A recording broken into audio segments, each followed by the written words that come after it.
So I had an opportunity in March at the CPH Docs conference in Copenhagen to interview, do an interview with Petra, also an interview with Nanfu.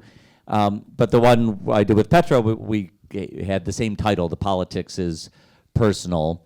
And when we were talking about what to discuss, Petra had a nice idea to talk about some of the films that had inspired her.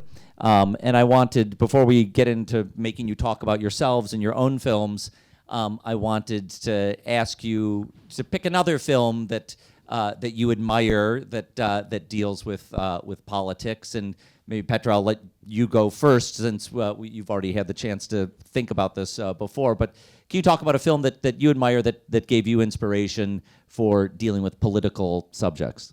Yes, there's a Chilean film made in the 70s called The Battle of Chile, which is in many lists of best documentaries in history. And I really recommend anyone to watch it. It's on YouTube.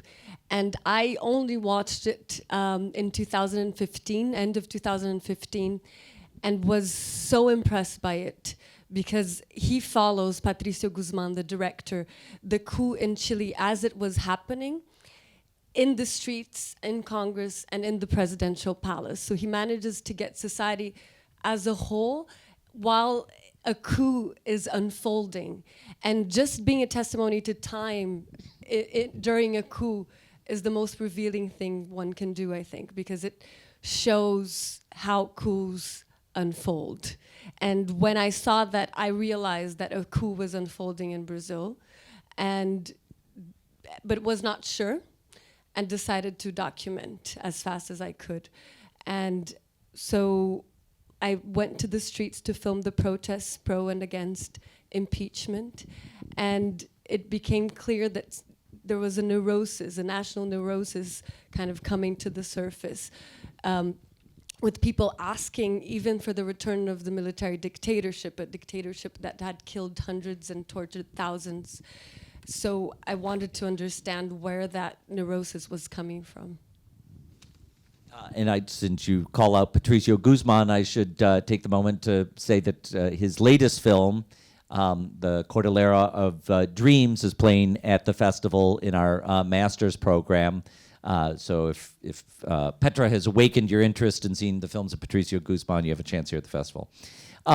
Lauren, let me ask you, is there, you made the Kingmaker, you are of the filmmakers on stage, 3 of these people are narrating films with themselves as part of it, and I didn't mean to set you on the edge to set you apart, but your film is, you're doing a portrait of Imelda Marcos. It's not a first-person story. You're making a film about a country that's not your own in the Philippines, unlike these other 3 filmmakers.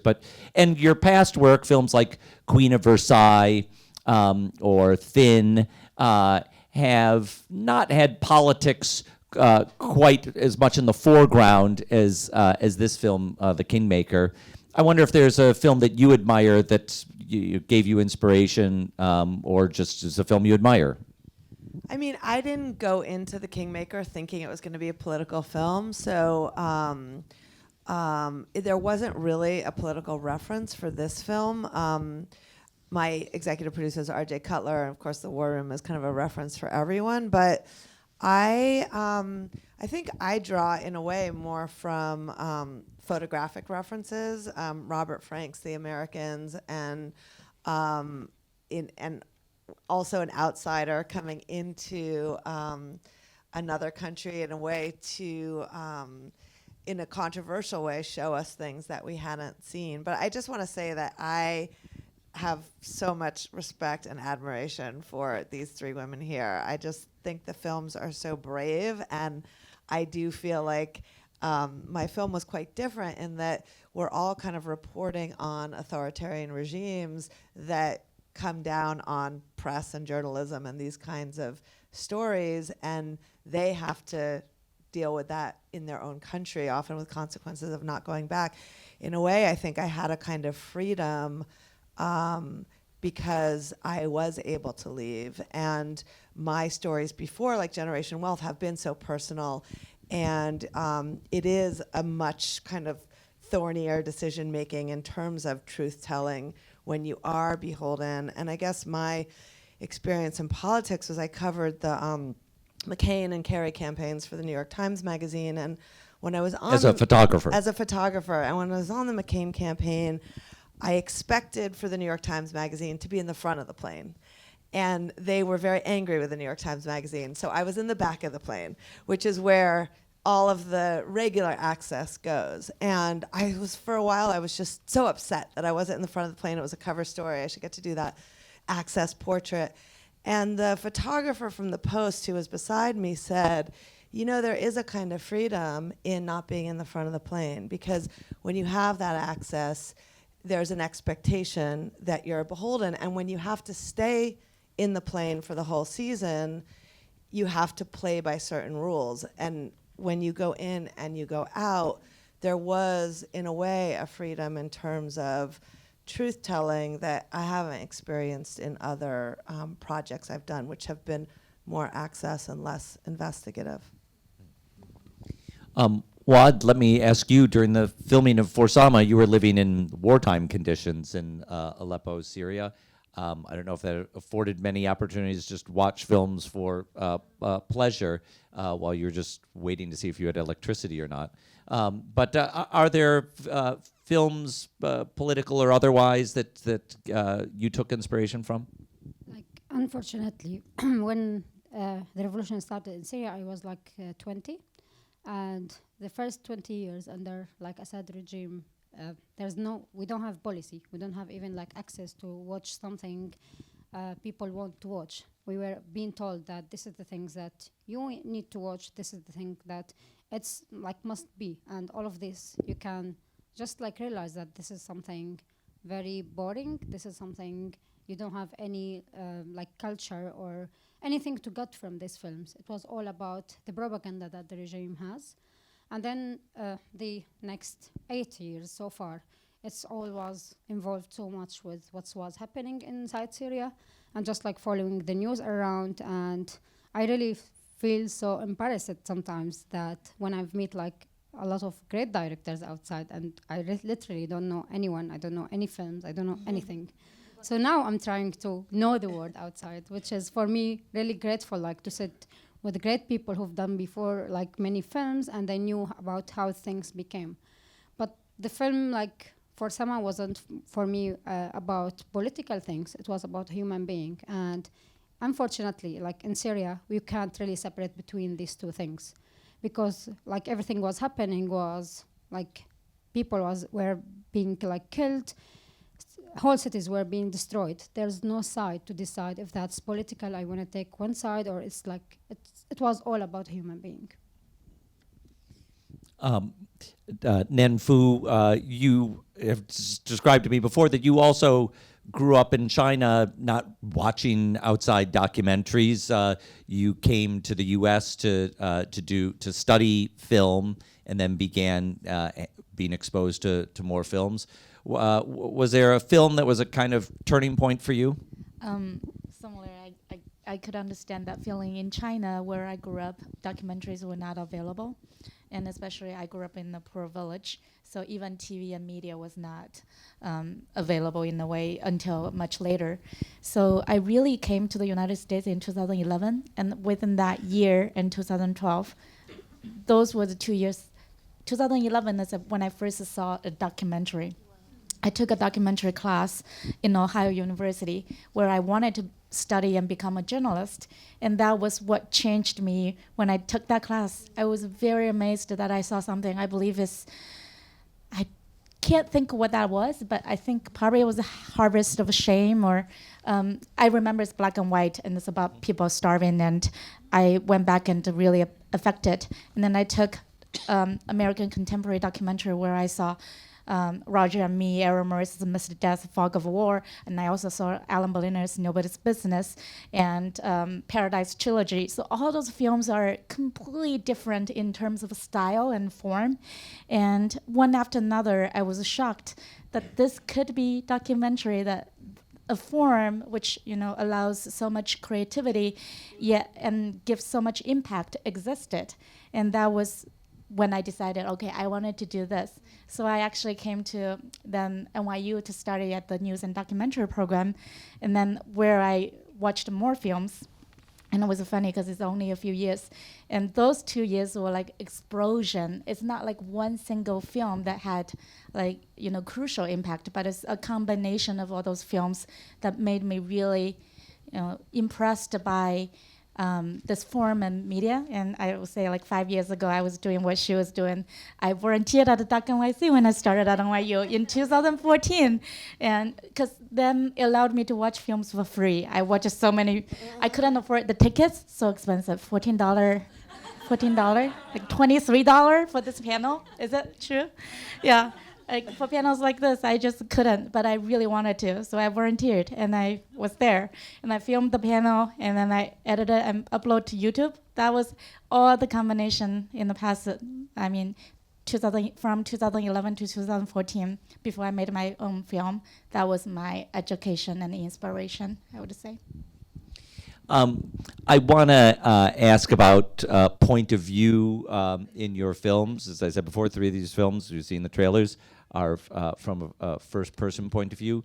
But Nanfu, let me start with you. Your first film, Hooligans Sparrow, which is about this dissident Chinese activist who is very much clashing with authority, and you filmed with her, and you wound up telling that story through your own voice because you got swept up in the story. You were the target of a lot of intimidation from authorities just by the act of filming with her. So from that first film, your voice has kind of become a natural place to tell a story from. And in One Child Nation, it feels like a very natural place because it's sort of inspired by you having a child yourself. I want to ask you about telling the story through yourself, and if there are challenges that you feel doing that. Let's start there. Yeah, I would say like none of the 3 films that I did, the voiceover was like, to me, it felt natural. There was so much resistance for each film for different reasons. The first one, Hooligans Sparrow, I did not intend to put myself in the film. Really, when I started editing and I realized me being there, my presence also affected the activist's life, and making the film complete changed my life too. It's almost like my political awakening, because growing up in China, a lot of the reality I didn't get to see because of the tight censorship until I was making the film.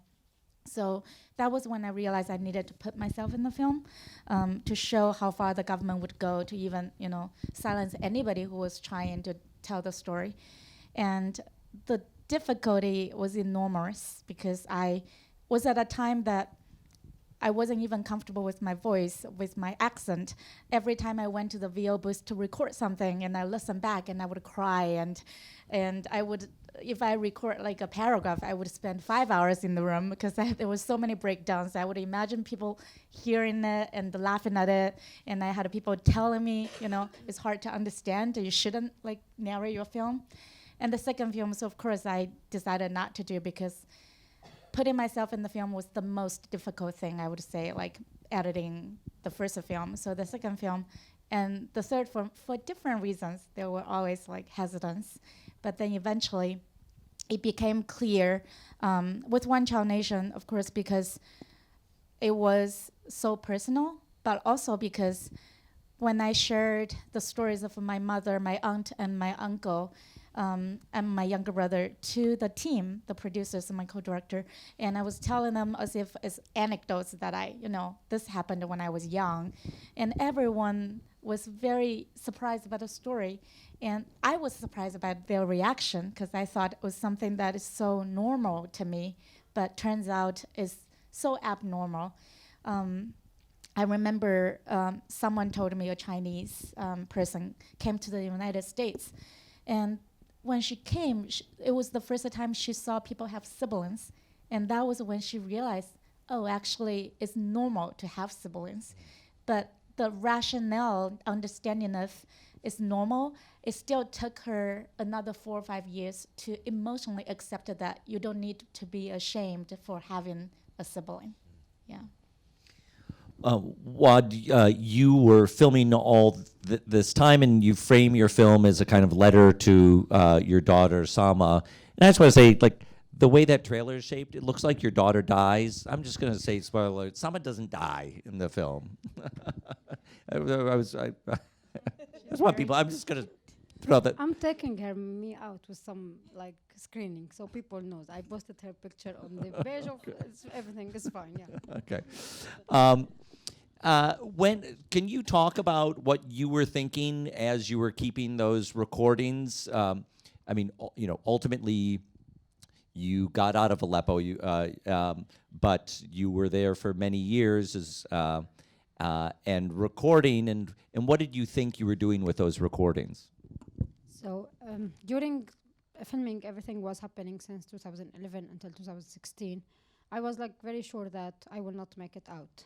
And I was like hoping that, like, I wish like Sama will make it out, but like I really was sure that most of the circumstances around was like, you will see the film and you will understand that every one of us could be like, his life could be finished at any second.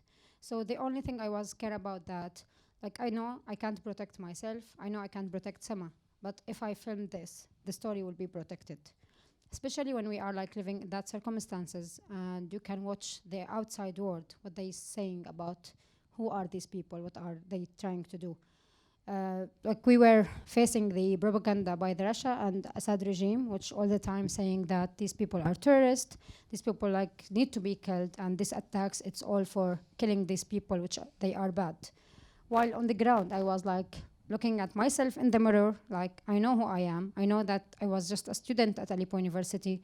I knew like my daughter, whatever, like the situation, she can't be like terrorist. The people around me, the other family, and everything was happening was like totally different from what the outside was saying about us. So I felt like I will film everything I can, and I will wish that one day someone outside will take this material and like turn it to a film. So literally every minute you've seen in the film, all the feeling that I was experienced, I wasn't like feeling this and then bring the camera to shoot that scenes. I was trying to live that through the camera, so I knew that this will be recorded forever. And whatever happened with me personally, like I'm sure that the story will be saved and will be out. Petra, you talked about being inspired to go out in the streets and film a coup in your own country as it was happening. Did you kind of feel from the beginning that that you would put your own voice into it? And actually, before I have you answer that question, maybe just for the audience who hasn't seen Edge of Democracy, could you give some context to your own family's political background? Yes.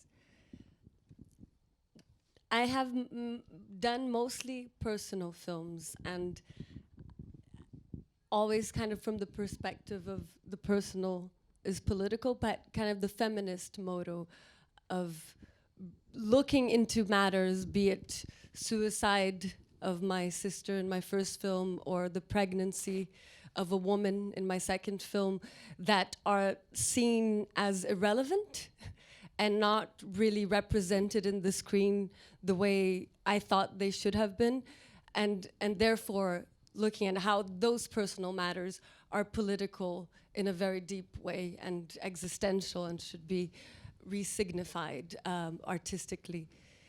And with this film, I think the equation shifted and the political became personal, and not just in Brazil, but around the world. I think in 2016, it's always is in one place or the other, but there was a shift where in many, many countries where we thought we had democracy and we took it for granted, it became clear that it was at risk.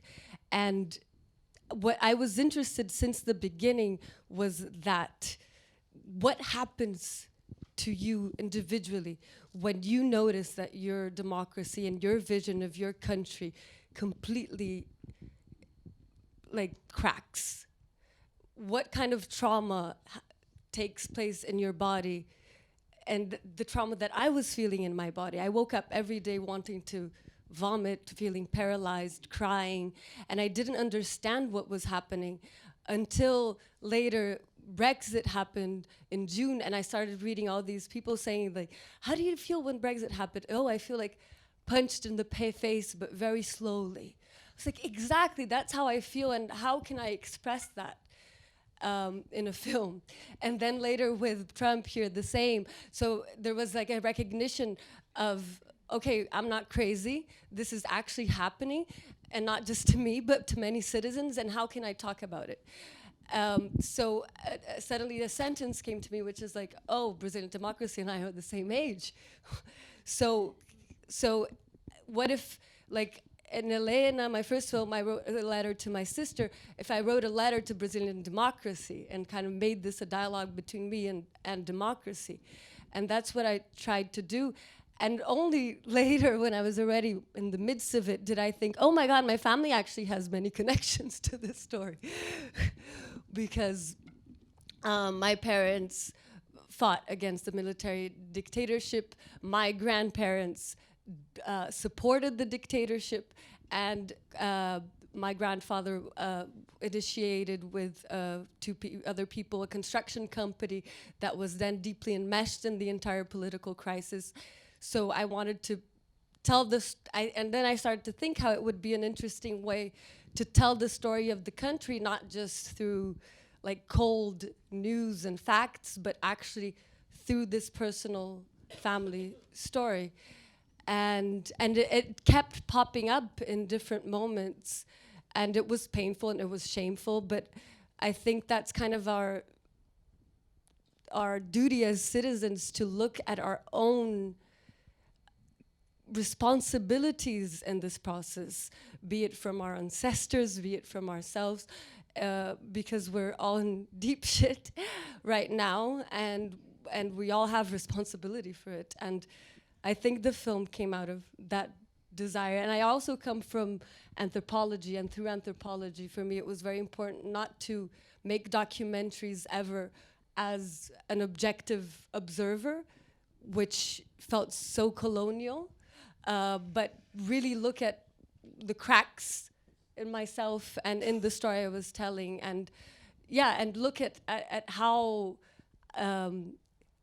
as they say, let the light, like, open the cracks, because that's where the light comes, and I believe that so much. Lauren, in the case of the Kingmaker, the film begins with Imelda Marcos, and you spend a lot of time in the bubble that she's creates around herself, and in the bubble of her own view of the world. And as the film goes on, you move out of that bubble, and we hear counter narratives from people who suffered under the Marcos regime and people who are suffering now in the Philippines under the current regime. Can you talk about how you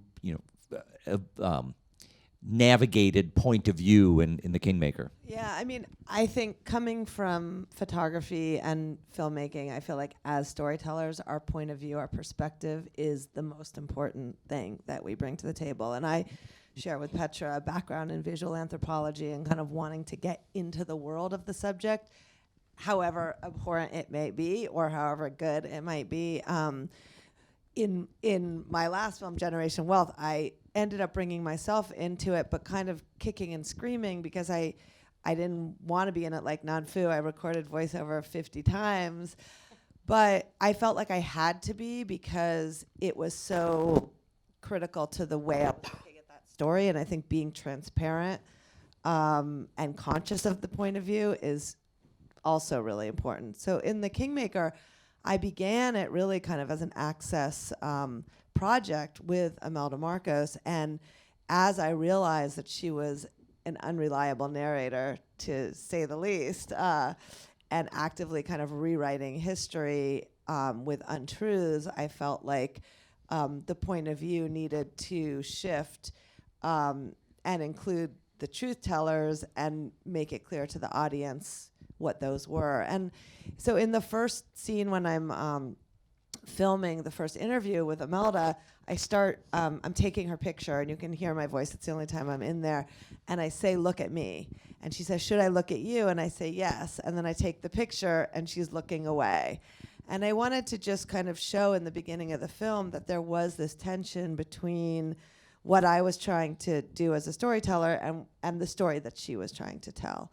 And so in the beginning, in the first act, she kind of gets the floor, and we're able to kind of see her worldview, but then slowly, and then kind of in more and more extreme ways, we see that her view does not align with any historical accounts or first-person testimonials. And I definitely felt like the other voices in the film could not be experts. They needed to be first-person accounts to really give truth and relief to the stories that she was telling. And so in the beginning, you might be a little bit empathetic with her, even if you don't agree with her, but really by the end, the point of view shifts to either the opposition or the Filipino people as you kind of see the bigger consequences of her actions. Well, it's really a study in charisma in a way, because when you are in a room with Imelda Marcos, it's hard not to be drawn in, even if you mentally know that there are an array of facts lined up against everything she's saying. You can't help but being drawn in somehow. And she would have loved this panel, because for her, the political is personal. And she says, I don't read books about the leaders I'm going to meet. It's all personal relationships. And that's why she can kind of countenance with love and affection the worst despots of the world. She brags about being friends with Saddam Hussein and Chairman Mao. And that was one of the things that really interested me about her, because she is so charismatic in the room, and not just charismatic, but generous and kind, and gives you food, and actually has redeeming qualities. And yet there are these terrible consequences, which as the film progresses, we also become aware of her agency in. And so I think in a way that's also very Trumpian, and my perspective on this film was also impacted by the election first of Duterte and then of Trump. But this kind of personal admiration for despots, or if somebody strokes your ego, they're a good person, and how there can be a kind of separate personal relationship from the geopolitical realities. Well, watching all these films in the United States, we can't help but kind of filter them through our own experience. We look at The Edge of Democracy and think about how it relates to our own politics, or we look at For Sama and think about how it relates to the U.S.'s role in action or inaction in Syria. But I want to ask you each about the experience of these films on people from the countries where they're based. Nanfu, if I can start with you, now that the film has gotten out there more, are you hearing from Chinese viewers, or maybe not so much? I don't know if it's reaching people in China yet, or maybe Chinese viewers who are experiencing outside the country. What are you hearing back about the film? Usually, if I go to a screening and see Chinese people there, I often get two extreme reactions. And whenever a Chinese person raises his hand, and I often wonder which end of the spectrum is this person at. There would be one kind who would be like, oh my God, thank you for making this film. I didn't know this part of the history. Now I'm learning it for the first time, and I felt so shocked and sad about the reality of it. And then on the other end of the spectrum, people was like, why did you make a film that is negative about China? I felt the policy, I benefited from the policy. It is because of the policy that we have the economic progress we have today, and the policy is great. So basically, it's the other side. And by the way, I believe when your mother came from China to the screen at Sundance, and was asked a question about the film. I think she said she liked the film, but she agreed Yeah. with the one-child policy. My mom is on the other side. And we argued, and then I couldn't convince her. And I have many, many friends who are also like people who I had more than 10 years of friendship. Now, almost like some of them we would have an argument. Some of them are just became too vicious that there is no dialogue that was possible. Like one friend who I know for 12 years, he said, "You made it up. Like no way that the character in the story like existed. Like it said that thing. Like if this happened to your village, why wouldn't I know? I don't live far away from you." So like things like this happen a lot, and it's interesting because it's not only in China. It's crazy now. You look at Syria, of course, the disinformation, and in the U.S. too. Like you would meet people and argue with you that the Earth is flat, and no matter what kind of evidence that you show them, they would still say that. And for me, whenever I get that side of arguments, sometimes I feel frustrated, and most of the time I feel really sad. But oftentimes I think it's good that if we could have a conversation, then at least I would answer some of those questions you have, and hopefully maybe after this conversation you would go back and at least think about it if they don't necessarily agree with it. Well, Waad, in showing For Sama for Syrian audiences, probably mainly Syrians in exile now, what are the things that you hear back from them? So the most terrifying screening for me was for the people who were in the film. I did it before we published the film out. So I have the link. I went to Turkey. We sat all together. And I was just like watching their faces, how they will like react with the film. I had in contact with them through the processing the film with some like specific questions about some of the facts or things that I've seen it's facts, and some of people like disagree with this. And I was just like trying to, as much as I can, I know the film is personal, but in my point of view, like putting that personal, I was just for the way that how people can really feel and put themselves in my shoes during this experience. So I really wanted to be also reflecting the other woman perspective in who lived the same circumstances, or the female challenging really for any of the people who I knew and they were living in that bad situation. So I waited to the end of the story and I was like, now let's have 5 minutes break. I was just on delay the conversation as much as I can. And I can see like their tears during the whole thing, but I really wasn't sure like what the end of the conversation will be. And I've said like, now we will speak about the positive, but give me the first like feedback. What should I change in this film? And like there was no one comment. And I was like, please, we need to be honest, because this is conversation will make the film better. It will be like tell the story of us in different way. And like especially Afra, who's one of the main character of the film, she was like just crying and crying, and she said like in very like brilliant way that like, wow, like this is our story all. And I felt that, like I don't really care about what the rest of the world will think about it. This is like our story, and this is for me like why I've war survived. So during the process of the film and when we start like moving around, I felt like the Syrian audience who were, they knew what we went through and they could like live part of that or lived it to the end, or maybe just like they lived it through the news. They were the only audience who got the whole hope from the film. They were the people who said like, we are so strong, we have hope, and like really many audience around the world felt that the film is not easy to watch, but it's important and it's give you hope and resilience. But all the Syrian people give me that like feeling a lot. And I just got like a message in the morning from someone who I've never met like since 10 years ago maybe. And he was telling me like, oh, I'm so sorry, I know it's so late to tell you this, but like this is the film when if I had children one day, I will let them watch it to know what happened in Syria. So it's really like make me so proud that I wasn't just able like to stay alive to tell the story, but also I did it in the way that like other Syrian could be proud that they hear that voice. Never too late to get a message like that, huh? Yeah, never too late, especially that this is still happening today.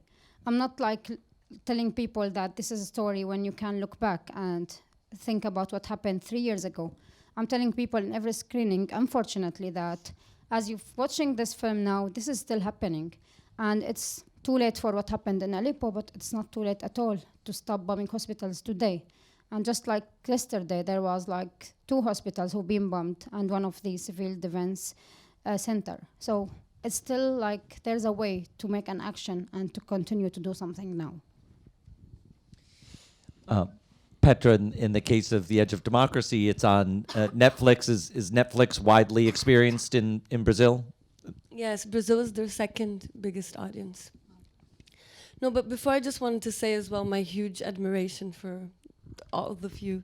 And while I was watching your films and some other films of this year, I was thinking like, wow, documentary is kind of an empathy machine where it's so hard for you to place yourself in Syria and China, in the Philippines, and these films just place you there and create empathy for the huge suffering we're all going through in different and similar ways. So thank you, really. For me and for the whole team, and our producers are here, the 3 of them, Joanna, Tiago, and Shane. It was very important for this film to be shown in Brazil. It was the reason why we made it. Tried to heal somehow this national disease that was taking place and affecting so many people. I mean, from my family, there are a few people who became extreme right-wing through YouTube and social media in the past few years. And it's very hard to have dialogue.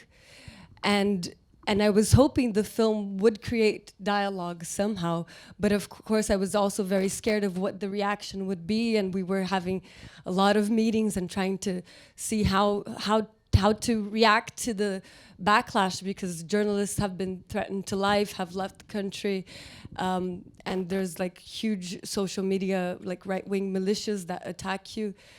But that happened too, but the overwhelming response was really positive, and I still receive letters, like Instagram messages and Twitter messages every day of people saying like, I saw the film and hadn't been speaking to my father for 2 years, and he finally called me because he understood my point of view. Or best friends also who had not been speaking.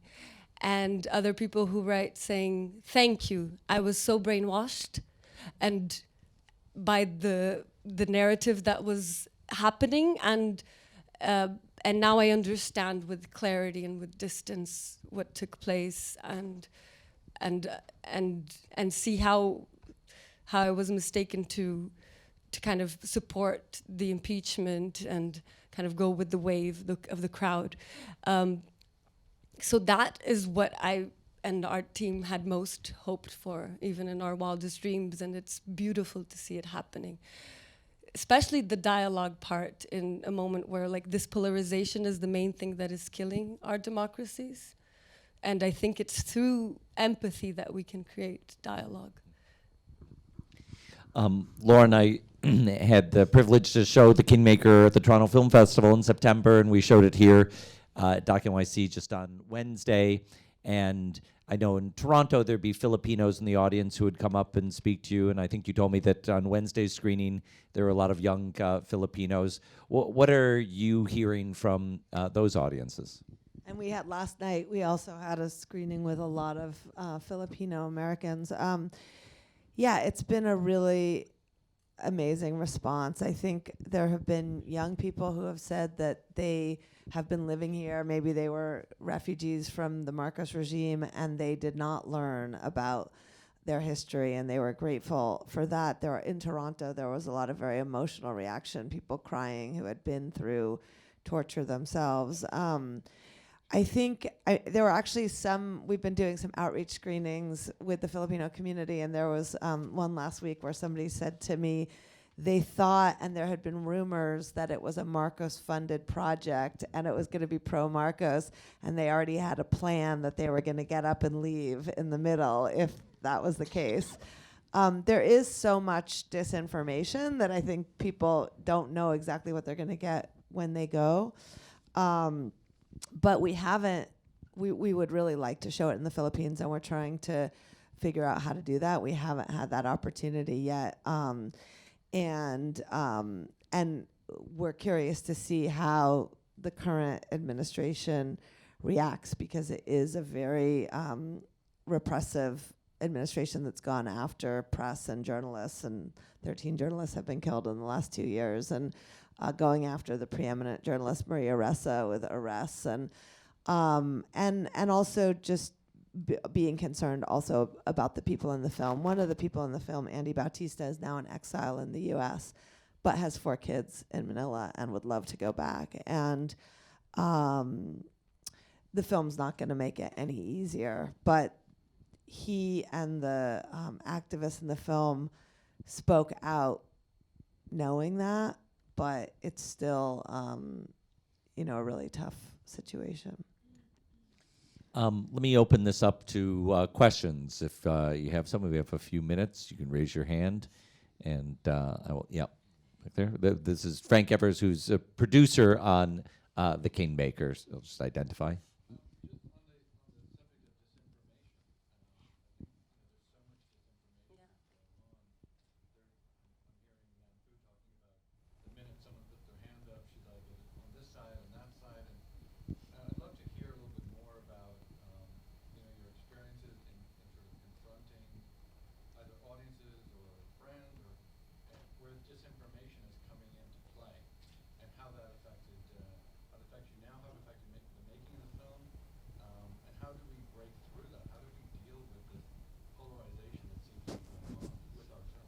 So if anyone didn't hear it, he's asking about disinformation. Propaganda is another word for it that has kind of come up in all of your experiences.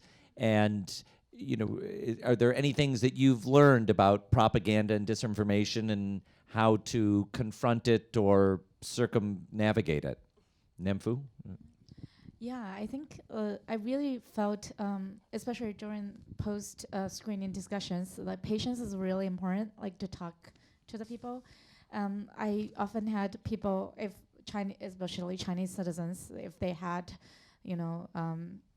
strong opinions of the film shouldn't be so critical about the government, then sometimes it's just like having that conversation go on and with them and ask until oftentimes I ask them if you have a family, if you and your husband or wife are about to have children, would you want the government to have a control over how many children you can have and when you can have it? And oftentimes they will be like, no. And I was like, yeah. And then it's like a lot of talking, and it's not guaranteed that somebody's mind will be changed at that moment or even after seeing the film.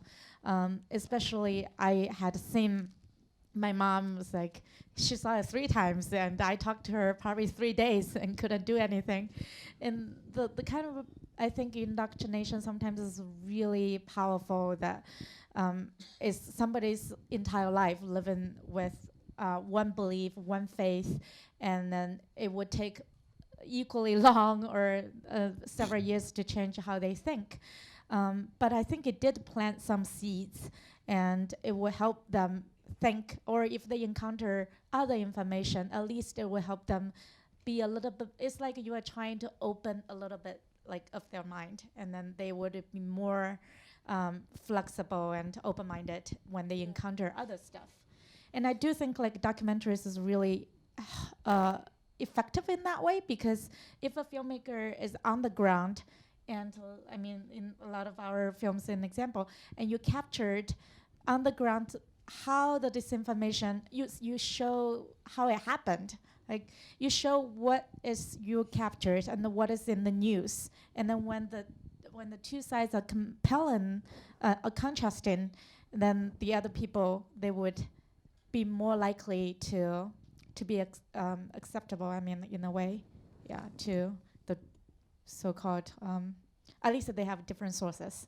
In my case, because otherwise there is just their own Chinese official narrative. But this is like alternative narrative. If they want to learn, they have a place to look for, and they can make their own conclusion.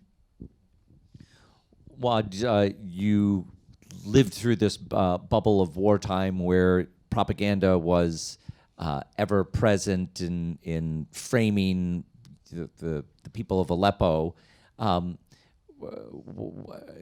What have you come to learn about propaganda, or how to deal with propaganda, how to counteract it? Like from different resources, I felt that the people all over the world, they knew some facts, and they wanted to take knew some information, and this information for them as like facts.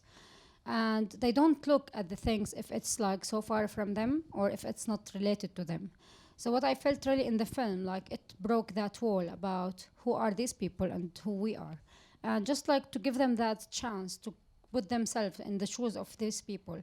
Exactly what I felt like when I've shared like the same feeling about if I was in China, if I was in Brazil, if I was in Philippines.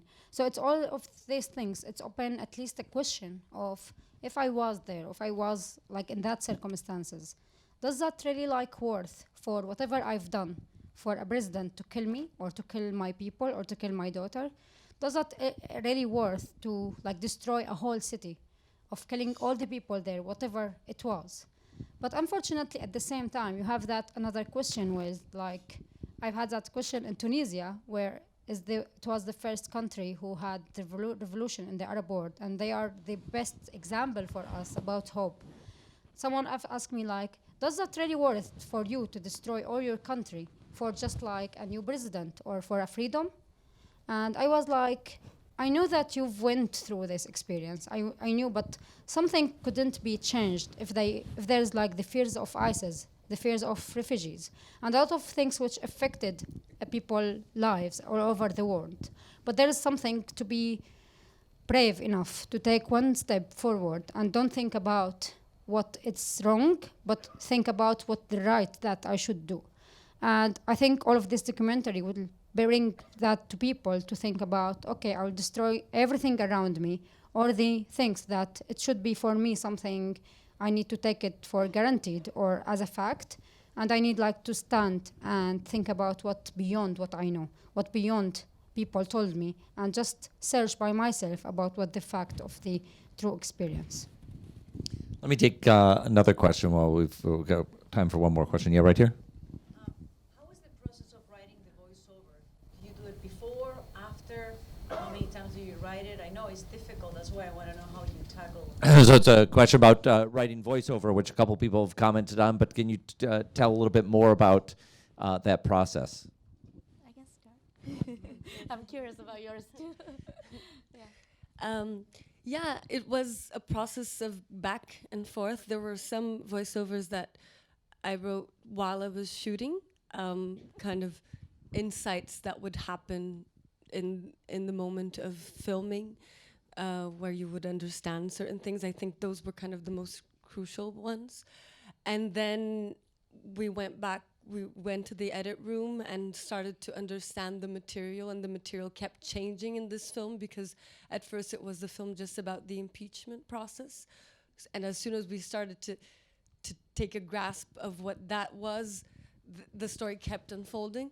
And so it was filming, editing, writing voiceover, filming, editing, writing voiceover, back and forth, and a lot of work with Joanna Segara and Shane Boris, who are our international producers as well, to make sure that was how much of it that was the huge challenge with our film, because it's so complex. Like, for a Brazilian to understand what happened is so complex. For a foreigner to understand what happened, so what was the balance needed so that anyone could get into the story and it wouldn't be didactical and heavy, and that would be true to the facts as well. And Joanna was very good with that with us, because it was answering a little bit the other questions. The facts were so confusing, because general idea was that there's this fog of corruption. All politicians are corrupt. They should all go to jail. And that was what the media was very effective in conveying. And when you get into the depths of it, it's much more complex than that. And there's a class warfare as well going on. And there are a lot of interests in place. And what are the facts? And so it was a balance between the poetry, the tragedy, and the facts, I think. Like for me, it wasn't a decision really about the voiceover, but like I filmed everything before I start doing the film. So it was kept changing, as Petra said, but there was no option to come back to film something else or to change something. So I had that decision from minute one that if I really want to do the film, and part of it will be like personal, which is a huge decision, was all the time trying like to push and pull back about how personal issues I will do in this. So the voiceover was like changing all the time until the last week after we submit the film for the first festival. And I went back. I directed the film with my fellow director, Edward Watts. So we had that minute when like we knew that the film is now finished, but we wanted to push the voiceover for one step. During the whole process, because it's so personal, it's so emotional for me, I was living through the same experience again and again while we editing, while we like writing, and while we putting the voiceover. So the last 2 days was for me like, this is the last chance to put everything I want to put in this film. So I've took 2 days like off just by myself, trying to write what I really want to tell people for the last chance. So I had really big responsibility, and I've struggled a lot about like, is this the right thing or the wrong thing to do? But the only thing I've taken that this is need to be honest as much as I can. And even if I was pretty sure that I will look back again to the film and I will say like, I hate that I've said this, but this is true. So I will say it whatever. So I've did that, and then I went back to Ed, we sat together. Also my English, this is one of the challenging because my English is not good enough. So I had to write it in a very, like in Arabic sometimes, but during having a translator who is not very part of the process. So he can't understand exactly what I've went through. So for me was to tell Ed in the English as much as I can. It's like really easier and could be more effective to write the right words. So we put the last changing together, and then I recorded all. And that recorded, it took not very long time, but it was for me like, I understand that I am now not here in the UK. Now I'm in Aleppo, and for the last time, I'm telling everything because I will close that door and I will just like leave. So I felt that it was really me as being inside, but I wasn't like literally inside. Lauren, on your previous film, Generation Wealth, you did use some first-person narration. I'd like to hear about how you came to do that, and then we'll finish with Nanfu to hear how much she cried, or if she overcame that in One Child Nation.